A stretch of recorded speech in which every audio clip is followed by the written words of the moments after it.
Jeg fik konstateret diabetes, dengang jeg var næsten 3 år gammel.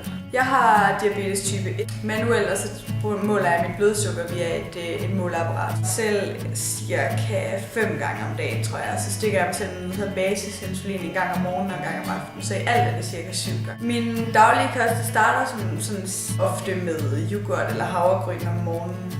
Jeg tager cirka 3 enheder, nogle gange 4, så det kommer selvfølgelig an på mængden. Det er fordi, der er cirka 30-40 gram kulhydrat, og en enhed svarer til 10 gram kulhydrat. Og så spiser jeg frokost, spiser jeg på skolen. Det plejer at være en bolle eller 2, og der tager jeg også cirka 3-4 enheder. Så spiser jeg nogle gange noget, inden jeg tager sådan noget sport. Jeg rider for eksempel, så der spiser jeg også lidt, og der tager jeg også cirka 3 enheder. Så er der aftensmad. Det plejer at være 5-6 enheder, det plejer, fordi der er mere, man spiser typisk mere til aftensmad. Eller det gør jeg i hvert fald, for der plejer at være flere ting, som enten kartofler eller pasta og sådan noget tilbehør og så videre. Så det plejer at være 5-6 enheder. Og så om aftenen, der spiser jeg nogle gange et stykke frugt, og så er det 1 eller 2 enheder cirka. Der er ikke lavet regler for, hvor meget sukker man må indtage. Selvfølgelig er det bedst at holde det i den lave ende, og det er det vel for alle mennesker, men også specielt for os. Men jeg tror, en sådan mængde cirka, sådan, der vil svare til 20-30 gram kulhydrat, tror jeg, cirka. Jeg var på en anden type insulin, hvor jeg skulle spise hver anden time cirka. Og det havde jeg så ikke fået gjort dagen før, og så næste morgen, der gik jeg så i insulinchok. Det der sker, altså dengang, der var det fordi, jeg ikke havde fået spist på de her tidspunkter, og den insulin, jeg tog, det var ikke der straks over lang tid. Det vil sige, at den mængde kulhydrat, jeg spiste, den skulle ligesom fyldes ind hver halve time, så min insulin kunne bearbejde det sammen med kulhydraterne. Og så fordi der var for meget insulin i forhold til den mængde mad, jeg havde spist, så faldt mine tal rigtig, rigtig kraftigt, og når dine tal bliver for lave, så går det insulinchok. Når mine tal, de ligger stabilt mellem 4 og 8-9 stykker faktisk gerne i den, i det område der, og hvis de kommer under 4 eller over 10, kan man sige, så skal de ned og ligge stabilt igen, og der kan man sige, der bliver det alvorligt og vigtigt for mig at få dem ned og ligge stabilt igen. Jeg var selvfølgelig, da jeg var helt lille og fik konstateret det, der var vi jo indlagt både mig og mine forældre, så de kunne lære, hvordan de skulle give mig insulin og så videre, og de skulle lave undersøgelser på mig. Men så også her i 2013 i oktober, der blev jeg også indlagt. Jeg blev, altså nu er man i den der teenagealder, og din krop producerer ekstra hormoner, og alting er sådan lidt ud over det sædvanlige, og så skal din krop have en ny mængde insulin, fordi der er de her ekstra hormoner i kroppen, og kroppen producerer ekstra alting. Det vil sige, at din krop skal typisk også have ekstra insulin. Og det skulle de så op, og det skulle de så justere, og så fordi det kunne de ikke finde ud af til kontrol, så var de nødt til at have mig indlagt, så de kunne overvåge mig og ligesom finde ud af, hvad det var, der gjorde, at mit tal lå højt. Jeg har vendet mig lidt til det nu i dagligdagen, men til fest og i andre situationer, hvor der er lidt ekstra af alting, alkohol og slik og sådan noget, så kan man sige, så kan det godt være svært, fordi andre de kan vel ligesom bare drikke sig i hegnet, så kan jeg ikke rigtigt, fordi jeg er nødt til at kunne mærke mig selv, og jeg er nødt til at være bevidst om min diabetes, og være bevidst om, at min tal kan blive lave. Så derfor kan det godt i sådan nogle situationer være svært. I nogle situationer blev der serveret noget specielt slik for mig, som jeg så kunne spise en større mængde af. Og kunne jeg godt spise en lille smule, fordi det havde jeg selvfølgelig taget, eller mine forældre havde sørget for, at jeg havde fået insulin til den dag, så jeg kunne spise noget slik. Men det var slet ikke i samme mængde som de andre. De andre de kunne blive ved, det kunne jeg jo ikke. Og det kunne godt være svært for mig, dengang jeg var lille, for jeg forstod ikke rigtigt, hvorfor kan jeg ikke bare spise.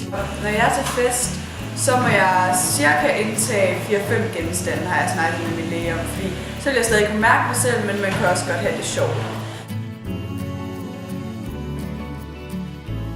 Man skal huske at måle tal hver gang, man spiser, og det har jeg glemt nogle gange, og det tror jeg, der er mange, der har. Og det er jo selvfølgelig noget, man skal overholde hver gang, men det kan godt være svært. Vigtige regler har jeg aldrig overtrådt, for jeg ved godt, hvad konsekvenserne er af det. Men de der små ting, det kan man godt glemme nogle gange, det skal man selvfølgelig bare lære at huske.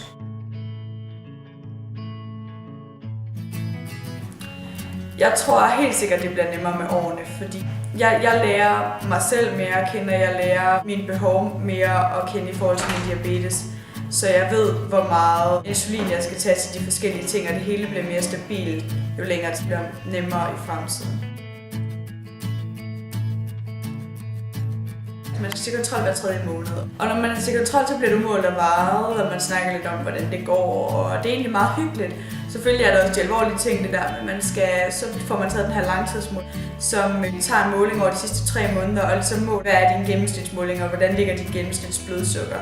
Det snakker man selvfølgelig om, og hvis den ligger for højt, så snakker man om, hvordan man kan forbedre det. Ja, det har den selvfølgelig. Jeg kan jo ikke leve ligesom alle andre kan. Der er ting, jeg er nødt til at tage hensyn til. Specielt med kost, jeg er nødt til at spise meget varieret sport. Så er jeg nødt til lige at gå ud og måle mit tal en gang imellem og sørge for, at de ligger stabilt. Så det gør det helt sikkert. Altså det startede med, at hun var ekstremt tørstig hen over sommeren i juli-august måned, hvor hun drak ekstremt meget vand. Og hun spurgte altid efter vand. Hun kunne sådan set drikke flere liter om dagen. Hvor Janne og jeg, vi kiggede på hinanden nogle gange og tænkte, det er ikke normalt, at et barn på 2,5, næsten 3 år drikker flere liter vand. Hun var også ekstremt træt, uoplagt, og da det havde stået på i cirka en måned, så kontaktede vi vores læge, og hun tog Katrines blodsukker og fandt ud af, at det var alt for højt. Vi indlagt på Skejby sygehus med det samme, hvor de så konstaterede, at hun havde diabetes 1. Det slog benene væk under både mig og Janne som forældre. Jeg synes, det er svært at forberede sig, fordi det er ikke sikkert, at hun får nogle senkomplikationer i livet. Det kommer ind på, hvordan vi håndterer sygdommen. Altså, jo bedre hun er reguleret, vil jeg sige, hendes diabetessygdom er reguleret, jo mindre chancer er der for, at hun får nogle senkomplikationer. Det kan være nyresvigt, leversvigt, øjenskade. Man kan få amputeret sit ben, hvis man ikke passer sin sygdom. Der er forberedt sig på, at hun får nogle flere. Håber vi jo selvfølgelig ikke på, at hun gør for senkomplikationer, men man kan jo aldrig vide hen i hendes voksenliv, hvordan. Det har lige været det sidste års tid, hvor det har været lidt svært, men jeg tror, det er også noget at gøre med teenageår, og det er svært at være teenager, samtidig med, at man skal håndtere gymnasiet og lektier og arbejde, og der er mange ting i hovedet at have som teenager, samtidig med, at man har faktisk en alvorlig kronisk sygdom, man også skal tage hensyn til. Det er 14 dage, da hun lige fik det, og der blev vi jo så undervist i, hvordan det er at have et barn med diabetes 1, og hvordan man skulle stikke hende. Hun blev dengang stukket i hendes lår, og der var forskellige steder, man skulle stikke, og der var også områder, hvor man ikke måtte stikke. Og i og med, at hun var så lille, knap 3 år, så var det jo et lille område på hendes ben, man måtte stikke i. Og det blev vi selvfølgelig undervist i mor, og hvordan man skulle stikke hende. Vi er jo også undervist i med hensyn til kost, fordi der var også på det tidspunkt noget med kosten, hvordan man skulle. Altså ikke fordi man skal lave helt vildt meget om på sin kost, men når man er diabetes, så jo grovere ens kost er, jo mere sund ens kost er, jo bedre bliver man reguleret med sygdommen. Man skal ikke have helt vildt mange kulhydrater, og man skal ikke have for meget sukker selvfølgelig. Og det blev vi jo selvfølgelig undervist i med en diætist.